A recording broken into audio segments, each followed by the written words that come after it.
that you are going to achieve. And you are both a reminder of why we're doing this, as Sylvia said, and also why we love Laredo. Those of us who are not lucky enough to be from here in the first place, but who come back as often as we can. But those of you who grew up here, who are raising your families here, who work and live here, this is an extraordinary community. And we see it all around us under this beautiful sky. These cackling birds overhead right now who are reminding us of the natural resources and the wealth that we have that preceded us and will follow us long after we're gone. The kindness of this community. Every time we come here, so many good people welcome us and remind us that we have their support, your support in what we are doing. And I tell you what, it is such an encouraging shot in the arm for us every time that we're here. Sylvia said this is the 5th time that we have come to Laredo since we started this campaign in November. I challenge you to find the statewide candidate or statewide office holder who has come to Laredo, Texas 5 times in 5 years, much less 5 months. And we're here because we love this community. It is awesome. We, even just today, we had the chance to meet with students at one of our other great universities and colleges here at TAMU who are working to improve the environment and the air that we breathe and the water that we drink. And it was so powerful to meet these young people. And Sylvia and I sometimes get caught up in saying that the young people are our future, but you see these young people and what they're advocating for right now, and they're making change happen in this community today. They've been doing it for a long time. One of the reasons that Laredo does not have a wall is this community, primarily led by its young people, said we will not have a wall that destroys our view of the river, life as we know it here in Laredo, that makes us look more of a threat than an opportunity. That was young people leading this, and they're doing the same thing when it comes to issues of the environment and climate.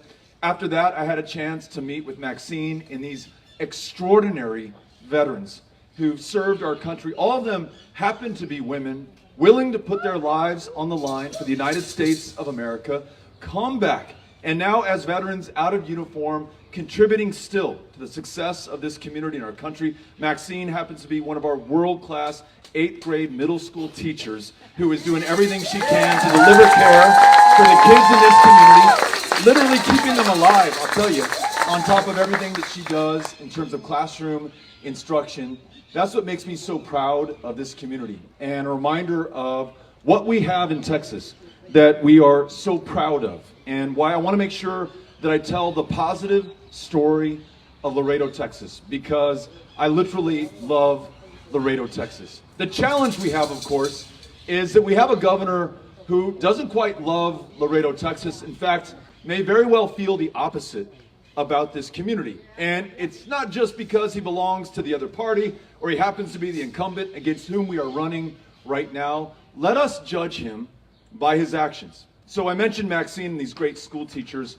On average, teachers in Laredo, Texas are underpaid against the national average by $5,500 a year. Just to get to average, it's why so many teachers here work a second job in order to make ends meet, why so many are leaving the profession right now at a time that they are literally a lifeline to those kids in front of them. The governor of the state of Texas could change that and make sure that the teachers here in Laredo and along the border in my community of El Paso are paid just as highly for their service as they are anywhere else in the country. That's something that we could change.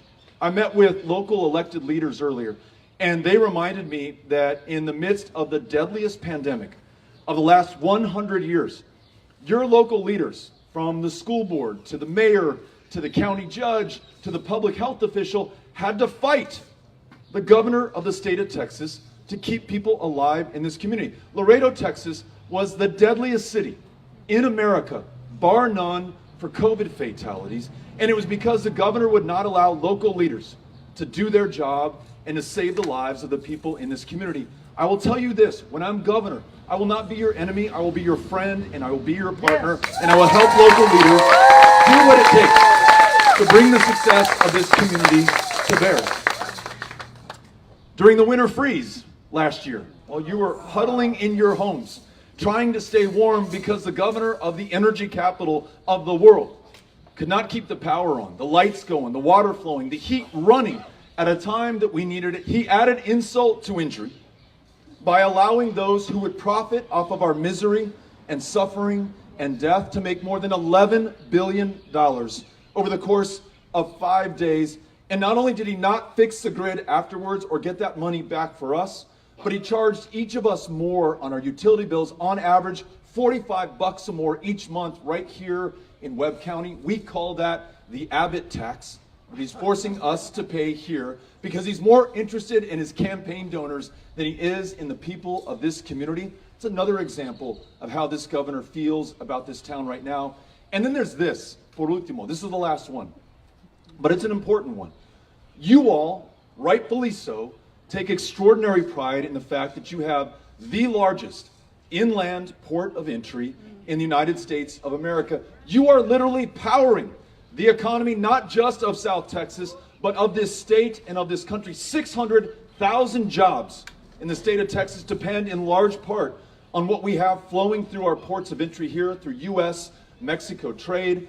More than a quarter of the jobs in the city of Laredo depend on that. And for some reason last week, the governor decided that it would be in his best political interests to stop the flow of trade from Mexico, to stop those trucks from coming over, trucks that are taking days, not hours, to cross this bridge, running out of gas as they idle on the bridge, the refrigerated trucks for produce running out of power, the stuff spoiling in the back of those trucks. That's hurting small businesses in Laredo. It's causing more inflation. It's making it harder to get the stuff that we need in grocery stores and shops, supply chain problems. The inflation that we're hearing about, that they want to blame on someone else, it is Greg Abbott doing it to us right here in Laredo, Texas. Why he feels this way about this town, I do not know.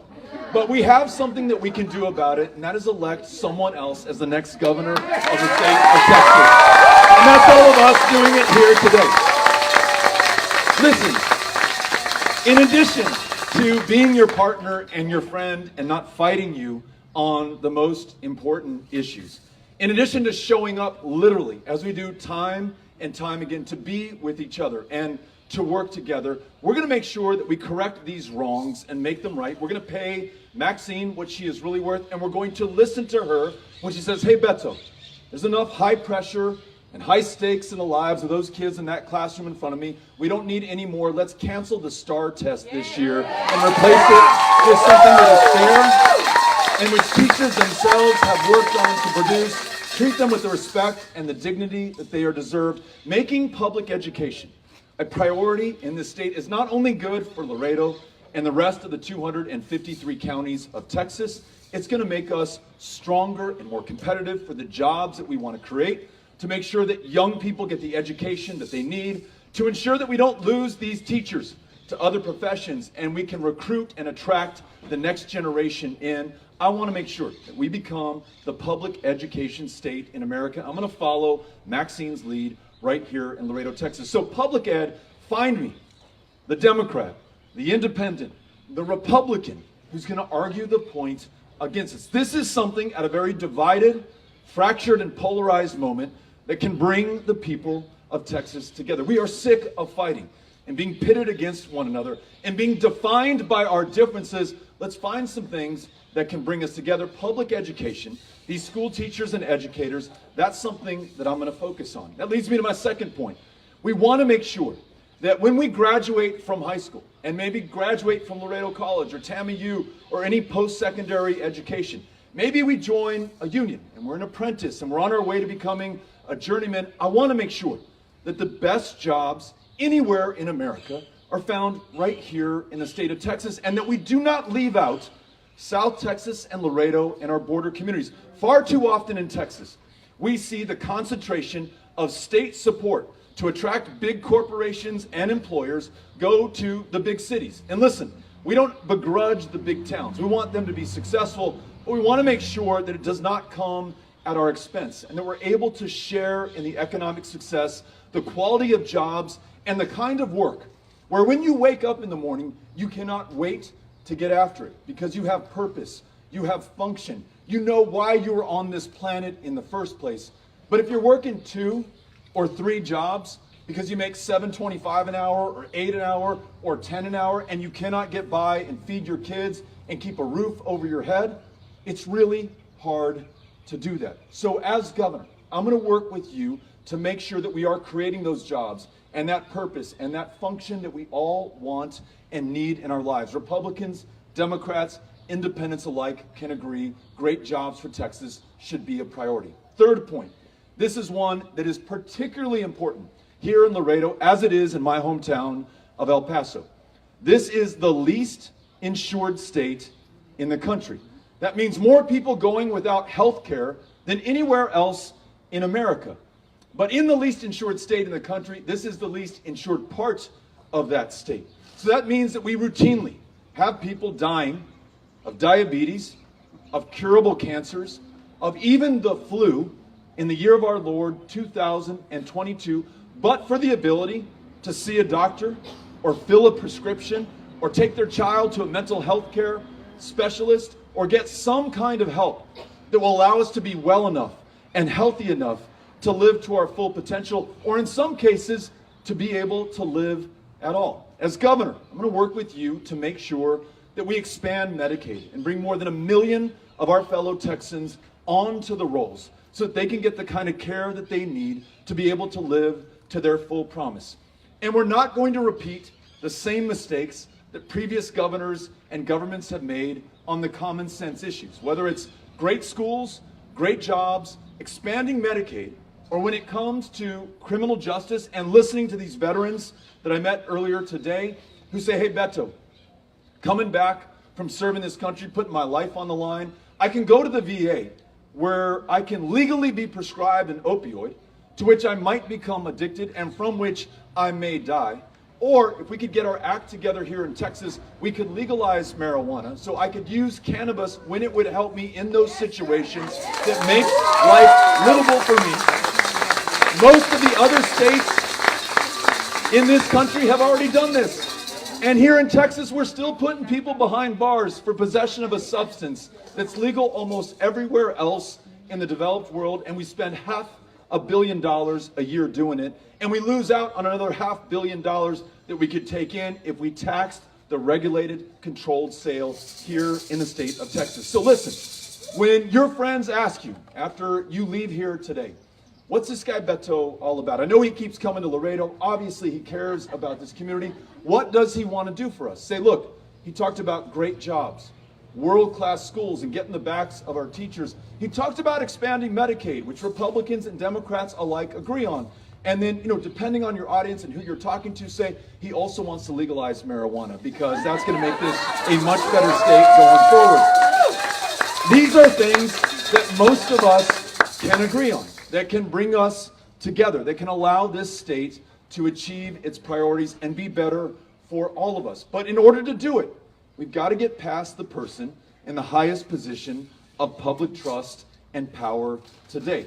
Now, he is seeking his third term, focusing on none of those important issues, jobs, schools, expanding access to health care, but he is focused on those things that will tear us apart, pit us against one another, and divide this state even further. Targeting, for example, transgender children, asking school teachers and nurses to turn in their parents, accusing them of child abuse, which, if sustained during an investigation, will mean that we take that kid from that loving home, from those parents who are doing their best to negotiate a really difficult and at times confusing situation, while at the same time, there are 30,000 kids in the foster care system here in Texas who have no one in a position of power fighting for them right now. 100 of them died last year in the custody and care of the state of Texas. Hundreds more were trafficked when we privatized their care through CPS. As governor, we won't focus on criminalizing transgender families. We'll focus on helping those kids in the foster care system and making sure that we place them in loving homes and give CPS the resources, the attention, the accountability it needs to be able to do its job.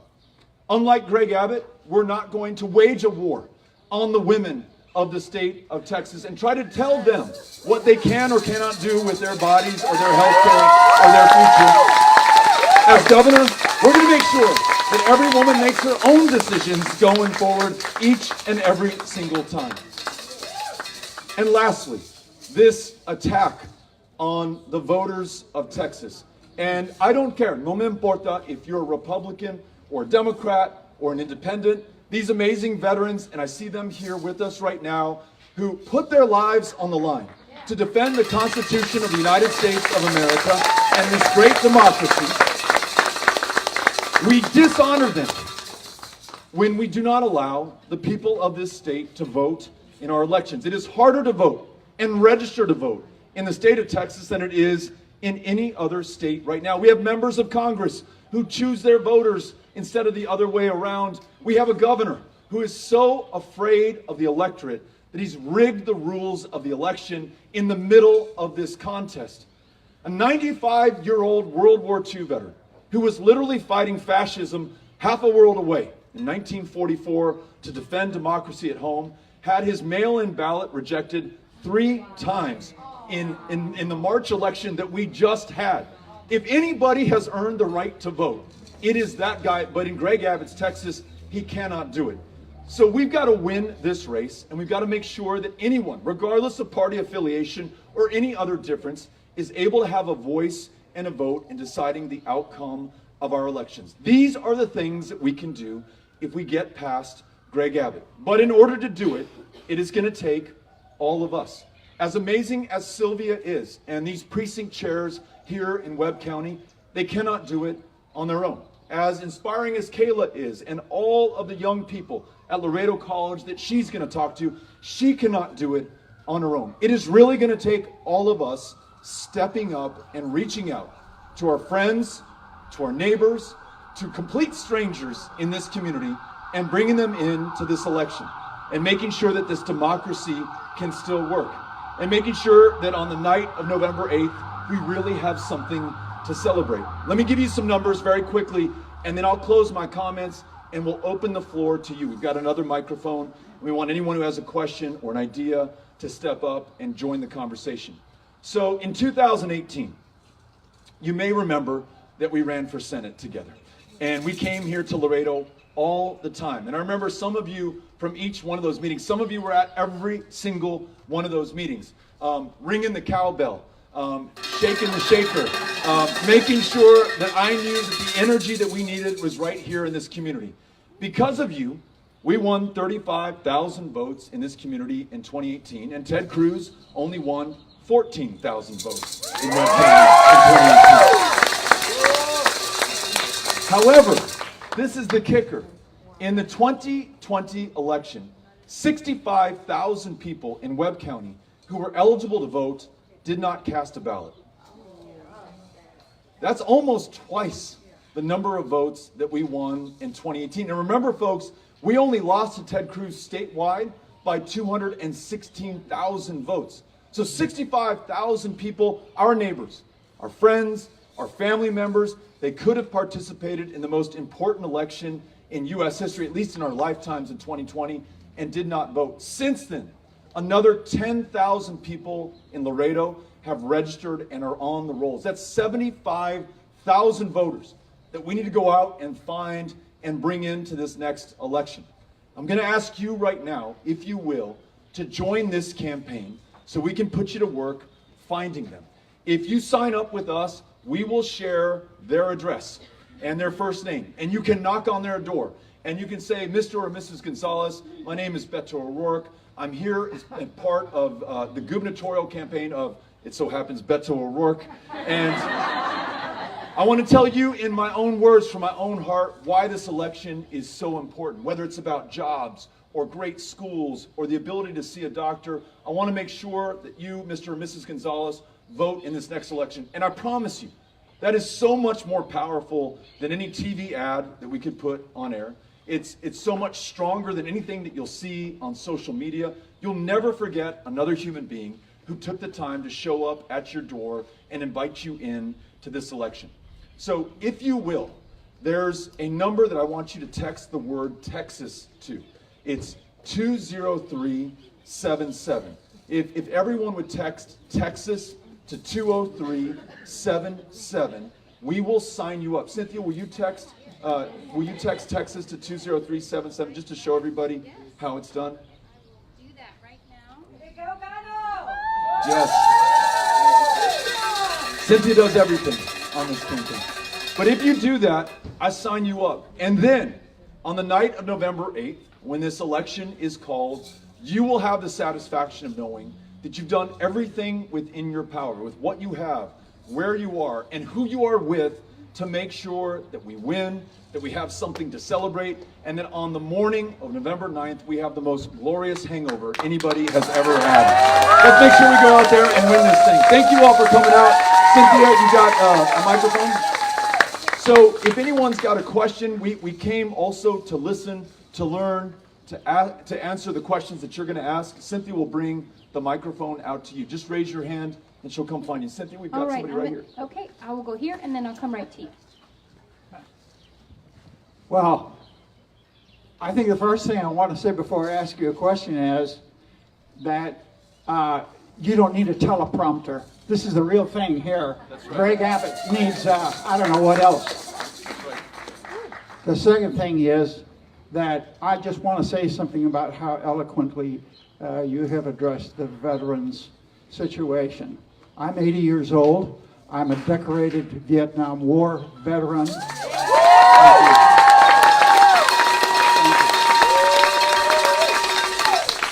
And I'm being told that if I have to stand in line for 5 or 6 hours to vote, and if my grandson or my grandchild or just a dear friend of mine brings me a drink of water, they can be arrested.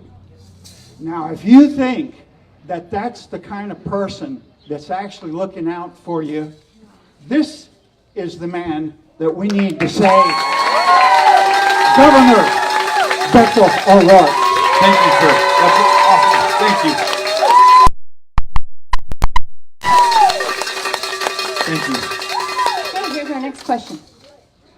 So, hi. I just wanted to ask you a very simple question. I'm pretty sure you hear this very often, but most often the Texas governor position is described as a relatively weak political office. Well, at least compared to most people's conceptions of executive power in the U.S., many other states, and other countries.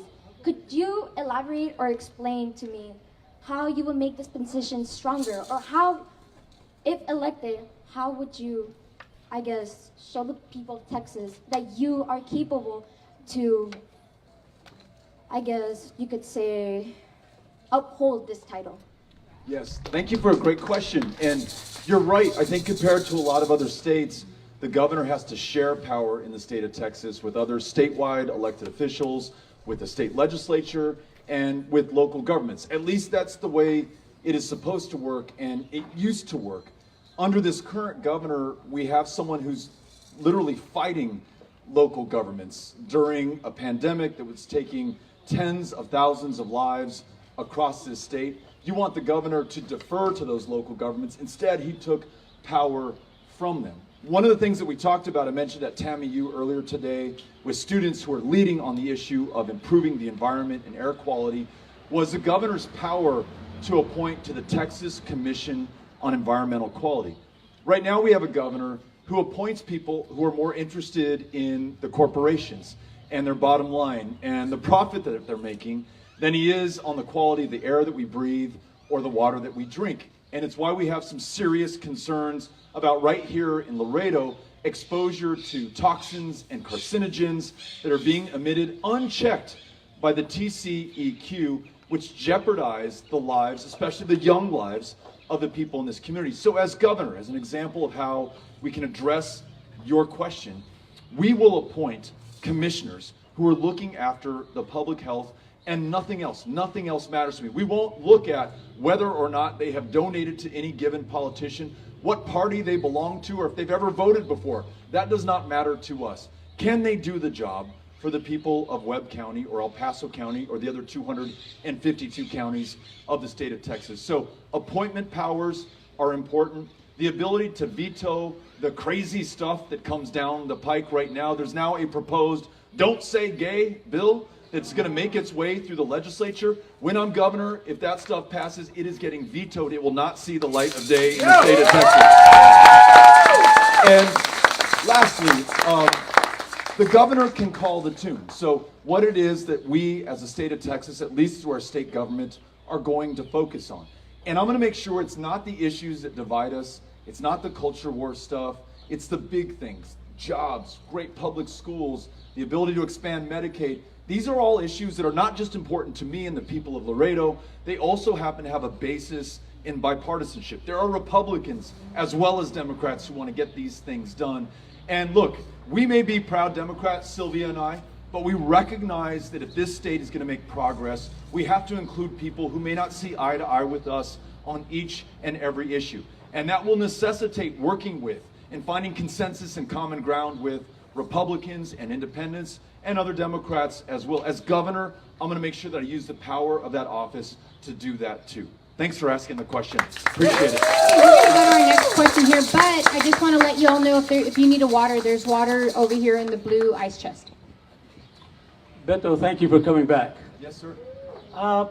We've seen the Republicans, the governor, the lieutenant governor, the attorney general. They seem to be the party of hatred, of fear, of misogyny.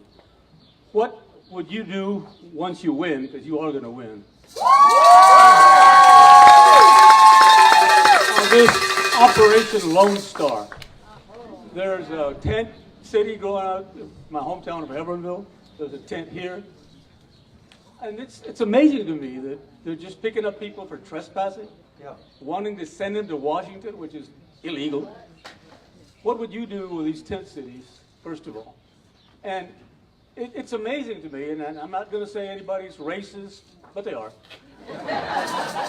Why are we, and I feel very badly for what's happened in Ukraine, but all of a sudden, bring them over here.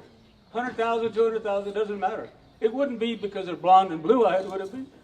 Anyway, what would you do, Beto? Thank you for asking the question. Listen, I said at the outset how much I love Laredo and why I keep coming back to this community. I feel the pride that you have. Cynthia knows this, and the team that travels with me knows this. Every single morning I get out there and I go run. I go run 3 or 4 or 5 miles, as much as I can get in. And when I'm in Laredo, I run along this river. We don't have the luxury in El Paso that you do. Our river is walled up and fenced off and militarized. I can run against a wall, but I can't run against the banks of this beautiful river that you have. And I go out early enough, I can see the sun coming up, the birds starting to come to life. It is just gorgeous. When Greg Abbott looks at that, he sees a threat, something he wants to shut down or wall off or scare the rest of this state about. He uses rhetoric like invasion. They're coming to get us. And he says things like, we've got to defend ourselves and we've got to do whatever it takes. It's the kind of message that finds a home with someone who travels 600 miles from North Texas to El Paso to kill 23 people, claiming that he was repelling an invasion of Hispanics to this state who were going to politically take over Texas. The kind of thing that you hear Greg Abbott and Dan Patrick and these other Republican leaders in our state capital saying right now. And so I want to make clear, not only are their policies and their rhetoric not in the interest of our communities from a policy perspective, they've actually proven deadly, at least in El Paso from what we saw in 2019. I just met with Guard members in Del Rio yesterday. 10,000 Guard members from across the state of Texas activated to repel this so-called invasion, sitting in Humvees all day, able to do absolutely nothing, encountering no undocumented immigrants, nobody coming to invade or get us or kill us or do any of those awful things. Only we've lost the lives of 4 of those Guard members who've committed suicide since this activation and deployment. 2 more have died in accidents, none of them harmed or threatened by the people coming over from other countries to this country right now. We don't need stunts like putting people on a charter bus or stopping northbound commercial traffic here in Laredo, Texas. We need solutions, and those solutions have to come from our communities right here. It begins with the language that we use, speaking with pride about the fact that here in Laredo, in my hometown of El Paso, we are among the safest cities in the United States. And that is not in spite of, but because we are cities of immigrants. people from the world over who came here and not only to do better for themselves, but to do better for all of us. And they have made us better by their very presence. We can also all agree that anybody who comes to this country, they should come here legally and in an orderly fashion. But we want to make sure that we rewrite our laws so that they reflect our values and our interests and what is most important to us here in the state of Texas. So as governor, not only would I not do Operation Lone Star and all these political stunts that the governor's doing, not only would I not build more walls in the state of Texas, I would make sure that we come to the table united, Democrats and Republicans, with solutions to make sure that our laws reflect who we are here in Laredo, Texas. Things like a guest worker program. Anybody who wants to come to this country legally, earn money, return to their home country, as many want to do, I want to make sure that there is a legal path to do that. I want to make sure that we change the visa caps. No one should wait 20 years to be able to join their family here in the United States. Let's make sure that we lower those for anybody who wants to do it lawfully. And then this one gets me, not as a Democrat again, but as a human being. Folks who've traveled 2,000 miles or more, fleeing absolute brutality and terror, and in some cases, certain death.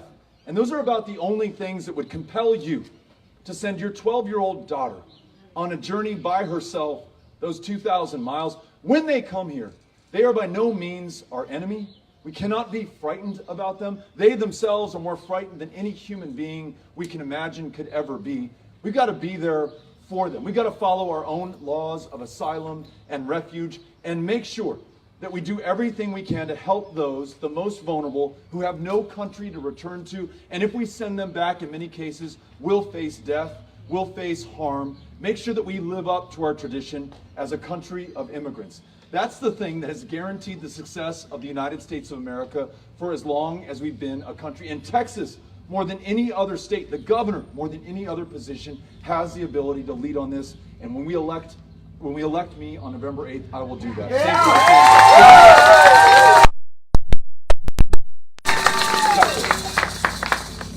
Hi, oh my gosh, you are a breath of fresh air, honestly. I mean, I think we can all agree that he is a breath of fresh air to the people. As someone who, my father, he is a elementary school teacher, second grade elementary school teacher here at a local elementary. Because of the lack of teachers, he's actually had to take on the job of a regular teacher, yet isn't getting the regular teacher pay, as if the regular teacher pay was much anyway. But he's still getting underpaid for the jobs that they're having him do. My mother, she is an immigrant, and she has been waiting half of her life. She's about to turn 45 for her papers, for her to be able to go back to Mexico and see her family. She hasn't been able to see them in over 20 years, and that is insane. And I don't know how many people can relate to that story where either you are an immigrant or the product of an immigrant, but I can assure you that, you know, what they have, the stigma that they have about us or them is that they come here and they try to steal jobs. So my mother only came here to give her offspring a better life. And I am a junior in high school. I'm graduating next year, and as of now, I've interned for a certain Congress member, and I have seen a few things that really disappoint me. When you were talking about your experience as a veteran, I had a call as an intern one day, and the veteran was telling me that he couldn't afford dentures, and the VA wouldn't assist him. And he was calling our Congress member for help, and I had to tell this man that we couldn't help him. And I think that highlights a very pressing issue that the people that build this country, whether it be immigrants, whether it be Laredo, who allows all the trading ports and all the trade to come in, and the veterans who fought for this country, they're being taken away of the resources that they fought for. And it is really a breath of fresh air that you're here telling us that you're going to create change. Change is something that a lot of politicians promise but fail to complete. But we know that you are going to win because we are going to make you win. We're going to put you there because you're going to keep all of your promises. And for that, thank you. Thank you for being here. I'm so impressed. Yeah, appreciate it. And we want you to be a volunteer with us. Thank you. Reach those other young people and with that same passion. And I'm just so impressed. I'm assuming if you're a junior in high school, you're not yet old enough to vote. And how many votes? She's going to be a first-time voter on November 8th. Way to go. I love it. All right, well, thank you for being here. One of my biggest concerns is I am just recently licensed as a professional counselor, and the state of Texas is ranked 49th in mental health. That should be alarming to everybody. Laredo does not have a psychiatric hospital. Families have to be torn apart for their psychiatric stay because they have to travel to the Valley, to San Antonio, to Corpus, and we don't have the resources here in our town to really get that help. Now, we all just experienced the pandemic, and it's really, really alarming to see how many people are struggling with depression, with anxiety. Sorry, I'm a little nervous. I'm not used to being. But what are you going to do to help increase resources for mental health? The reality is it's pressing. And then with these transgender laws going in, we're only going to see increased numbers of suicide. And that's a word that scares so many people. But the reality is we need to get comfortable with it because it's going to increase. What are we going to do to help that? Thank you so much for bringing this issue up. It doesn't get raised enough. And like you said, we don't say the hard things because they make us uncomfortable. But when we fail to confront them, we don't improve them. So we know that, for example, amongst our veterans, we have a higher than average rate of suicide and suicide attempts. Increasingly, as young as middle school, we have kids who are doing the same thing. And as the father of a middle schooler, that makes me really uncomfortable to say because I don't want to even contemplate that for my child. And yet it is happening to other parents' children right now. And it's precisely for the reasons that you just described. Some a little bit out of our control, the pandemic, the lives that it took, the disruption, the trauma that we face in our homes. And then some for reasons that we can control. We're 49th or 50th in the nation in mental health care access, not by some act of God or accident, but these were the decisions that people in positions of power and public trust have made. They prioritized $3 billion for a border wall and activation of the National Guard to be part of a solution in search of a problem, when they could have put $3 billion in expanding access to mental health care in our most underserved communities. Expanding Medicaid, bringing $10 billion in a year.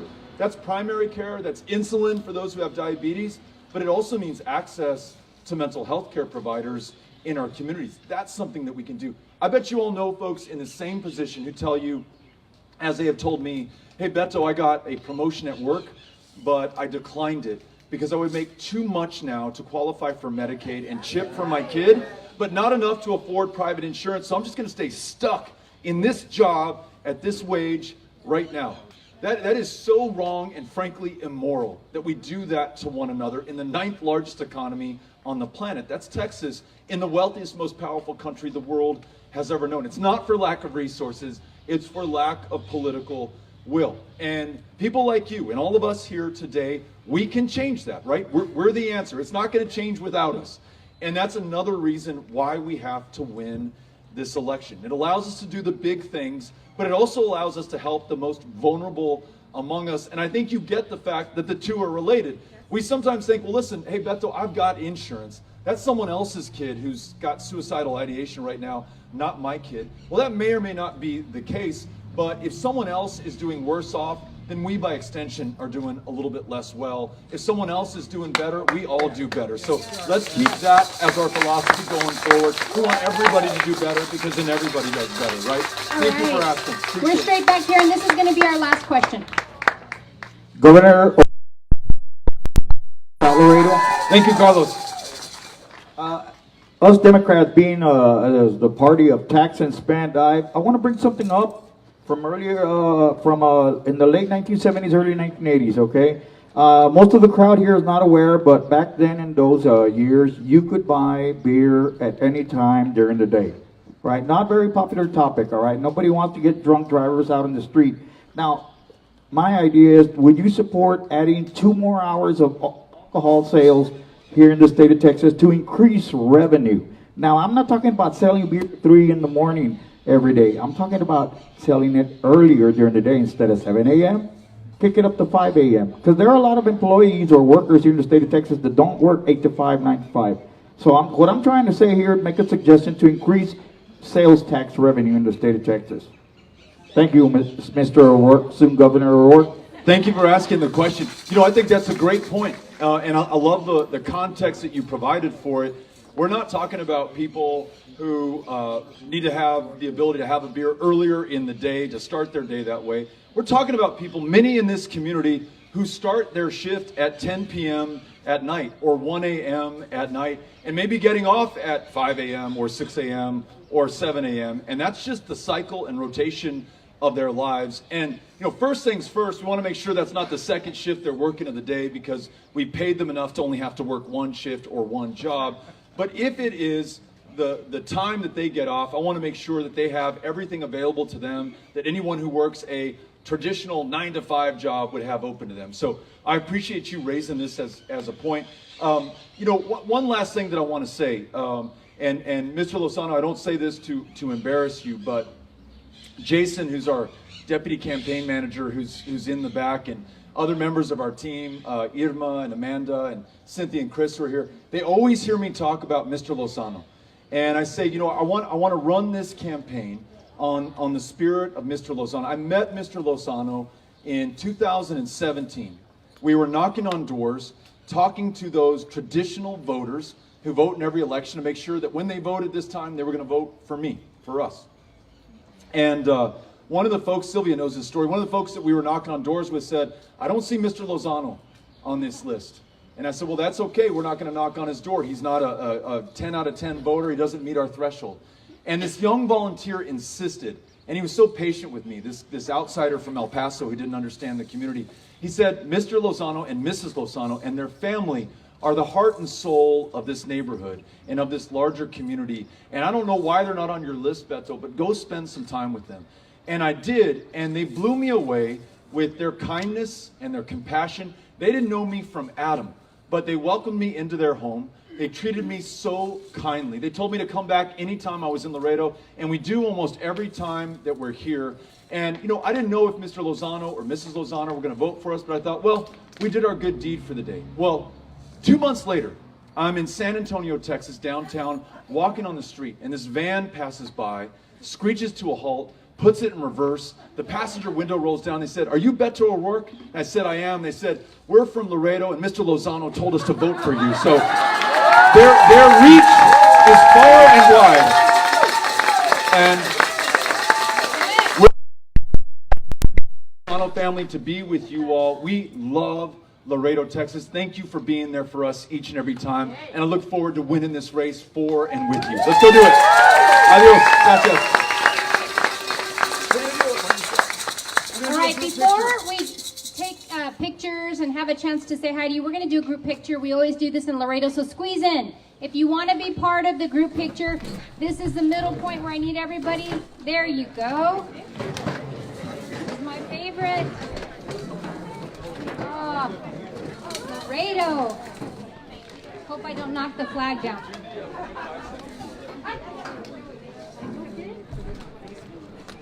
All right. Everybody ready and in place?